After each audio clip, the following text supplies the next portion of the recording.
The final episode is nearly upon us, and some of my predictions went out of the window very quickly in the previous two episodes. Going to start with a shout out to Claudia and her fringe coat that looks like something out of Game of Thrones.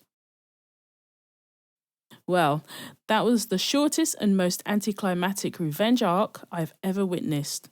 I thought it would be a toss-up between Andrew and Ross being sacrificed by Harry.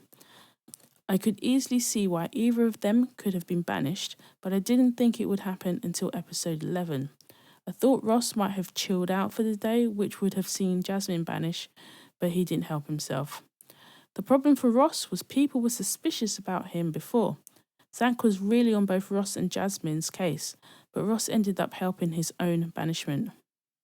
In trying to ruffle feathers between Andrew and Harry, he just ended up giving them ammunition. Andrew really came into his own when denying what Ross claimed he had said. Elusive Gate ended up working for Andrew. I don't think I've heard the word elusive so much in a short space of time. What me out was that you said to me in the kitchen that Andrew told you today that I was moving hella elusive and that.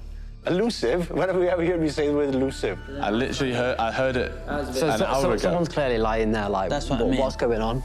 Elusive? I would never use the word elusive, ever. When have you ever speak saying the word elusive? I mean, there's many words. People were comparing Ross's time as a traitor to Liz Truss's time as UK Prime Minister, not even passing the probationary period. Ross didn't even get the chance to murder anyone, though he did lead the charge for a number of faithfuls being banished. With Ross revealing himself as a traitor and that Diane is his mum, I wondered if anyone would question why Ross would murder his mum. Still waiting for that to happen. As Jazz failed to win the shield in episode 10, I thought he would end up being murdered. I think him retreating with his suspicions helped him out. Zach being murdered would just help banish Jasmine, but I think she would have been gone regardless. All the pieces are falling into place for Harry. I think the faithfuls think there's only one traitor left, though I wonder if Jazz is the exception to that thought.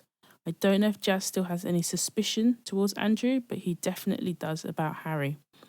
Currently, there's £75,150 in the prize pot, though it could have been less if Harry took the £7,000 they won in episode 11's challenge. Being a team player has helped Harry avoid any scrutiny. People have thought throughout the game that his actions solidified him being a faithful. Do they remember they're playing the traitors and not the mole? I never got that logic. I did wonder if Jazz was fishing to see if anyone might have doubts about Harry's intentions in regards to not taking the money out of the prize pot. The Evie versus Jasmine round table worked out very well for Andrew. In the morning, it seemed like the votes could be split between Andrew and Jasmine. In the evening, it was very clear it would be Evie versus Jasmine. It kind of reminded me of the round table with Charlotte and Jasmine. Two faithfuls suspecting each other while simultaneously helping the traitors in their plan. Episode 11 saw no shield and no murder, so there's 5 people left in the final. 3 faithfuls and 2 traitors. Here's how I'm looking at things. Harry wins this if he works to banish Andrew and Jazz. It's unclear if Evie would be of help, but if it means it can help save herself, then she'll go for Andrew. Well, fucked.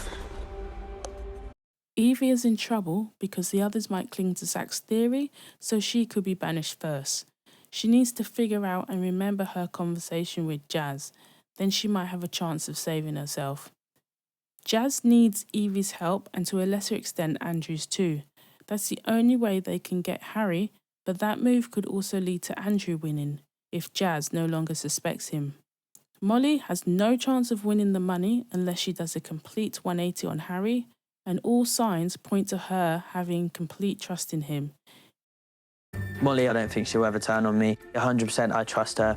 I could be an idiot for saying it, but I think I'd be happy standing at the final with Harry, confident that he's a faithful. The only person that I fully trust right now is Harry, to be honest. If she's still there, then she'll vote for Andrew. If Andrew can strike against Harry first, it might help him win, but Molly has suspicions about him. We haven't heard lately if Jazz still suspects Andrew.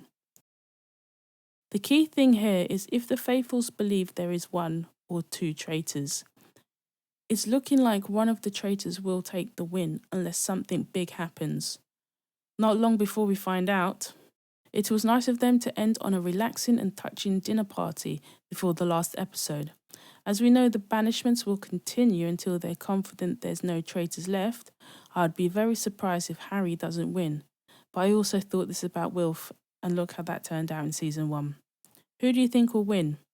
Let me know in the comments. For more videos about the traitors, please click on the video on screen. See you next time.